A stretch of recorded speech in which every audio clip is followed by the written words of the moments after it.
Verse 289.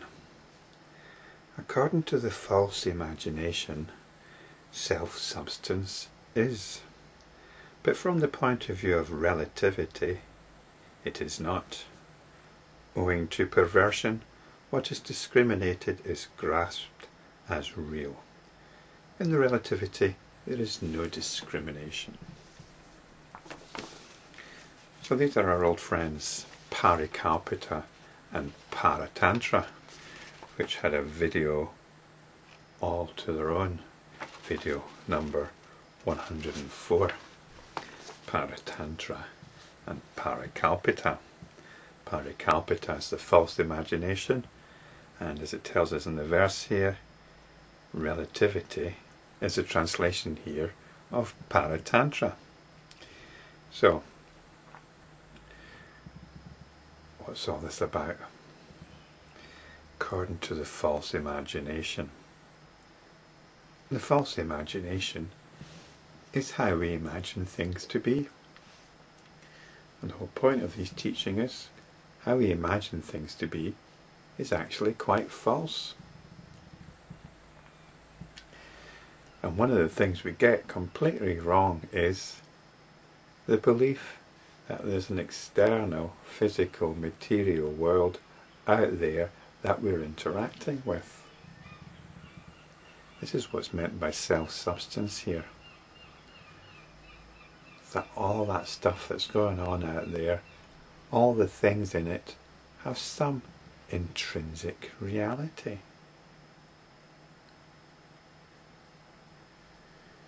You might think it's quite preposterous to doubt this.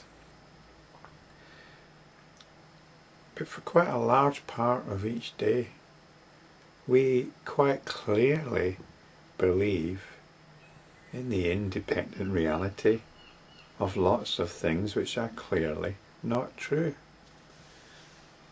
I say a large part of the day, I really mean night, when we're dreaming. When we're dreaming, it's quite clear that the things in the dream do not have their own intrinsic reality. They do not have their own self-substance, as it's described in this verse. Self-substance. If I meet a friend in a dream, that friend has no self-substance. That's obvious, isn't it? It's not obvious at the time. It's only obvious upon awakening. But this is how consciousness works, whether we're awake or asleep. Through this thing called the false imagination, the parakalpita,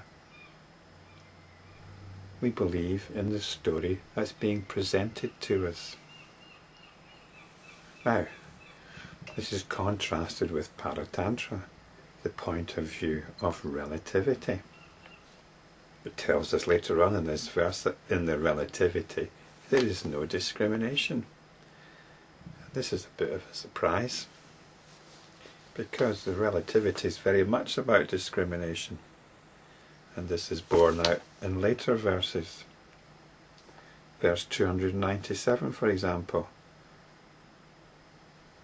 tells us that to imagine individual forms is wrong. It puts one in bondage.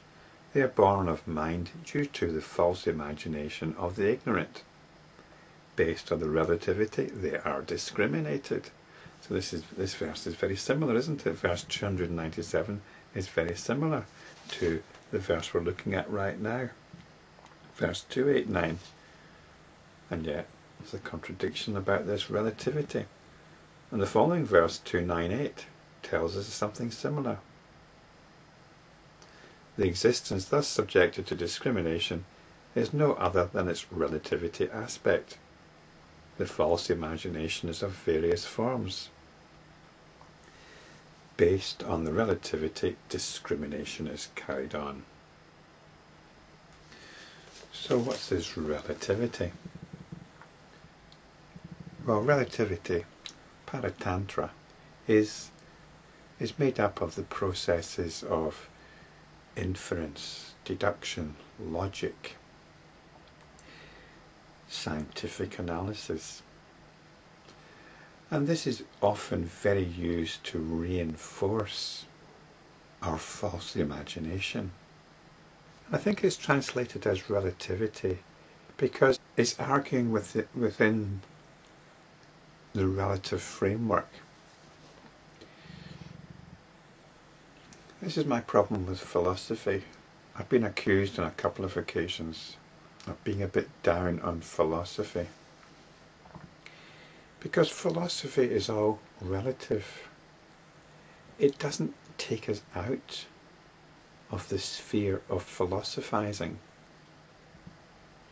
Even when philosophy points to a similar truth to the wisdom teachings which I'm exploring in these videos, even when it points to the same sort of truth, the next step isn't obvious.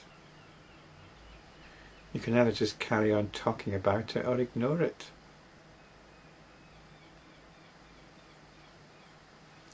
Philosophy doesn't guide us to take that leap, that step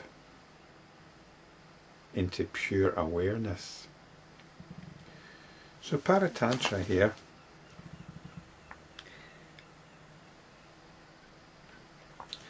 it's really equivalent to philosophical understanding. And in what way is the philosophical understanding telling us that self-substance is not?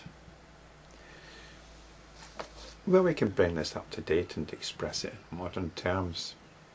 First of all, scientific or philosophical understanding tells us that the world is not what it appears to be. And you're probably familiar with the story that most things, most objects, are made up of empty space. There's not much substance in them. But then you'll think, yes, well, there's some atoms. Atoms have substance, don't they? Well, that's open to some debate. And in fact, we've got the famous Einstein equation, which tells us the energy equivalent of all matter. I don't know if it's fair to assume this, but it seems to me that energy is a more fundamental reality than matter. And one of the things that philosophy has assumed right from its earliest days, at least as far as Greek philosophy is concerned, is that things are made of the one substance. What that substance is open to speculation. But there seems to be this assumption that the scientists have that everything is made of the one thing. And this is what science is trying to find. What is this one thing that everything is made of? Science seems to assume the unity of everything. It assumes that there's a grand unified field theory, a single equation which can explain everything.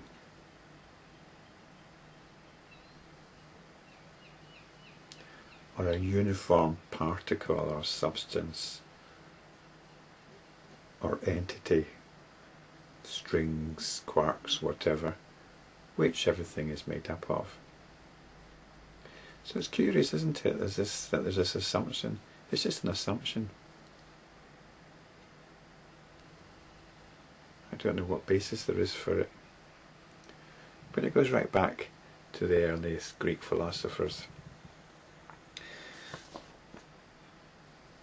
So science does tell us that at least what we're experiencing is not what we believe it to be. And that things do not have their own unique identity because they're all made up of atoms. You know, everything's reducible to atoms, isn't it? So many naturally occurring ones and a few artificially created ones. That's the elements. Everything is constructed of the same elements. So this might have some weight for you, some interest for you. I think these teachings go beyond it, but this is what this verse is pointing out. Even if we wish to think about these things intellectually, there's no self-substance. And we're told that it's owing to perversion that what is discriminated is grasped as real. And this perversion is not a moral thing. It's simply the fact that the attention is always focused outward. This is the function of the chitta, as was mentioned in verse 286. The chitta is bound up with the objective world. But as enlightenment practitioners, at some point we'll recognize a moment when the attention is not always bound up with the objective world. And at some point in our life, quite spontaneously, it will have come to rest. And when it's come to rest, we can recognize this moment as the Buddha did on the evening of his enlightenment. That here is the way to truth. Here is the way to liberation.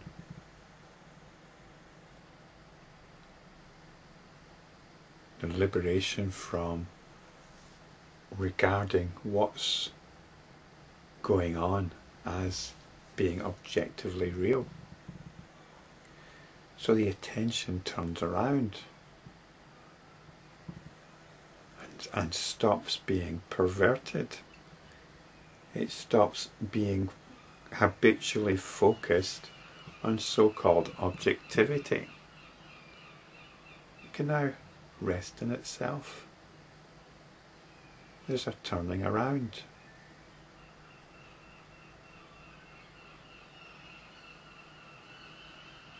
Paratantra is the term used. A turning around in the seat of consciousness.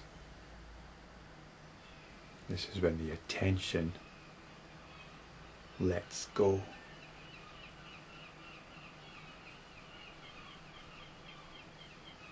Stops looking, comes to rest.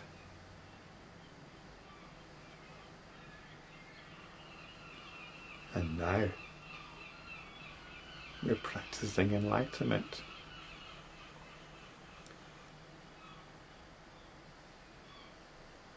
We're becoming established in something very, very real.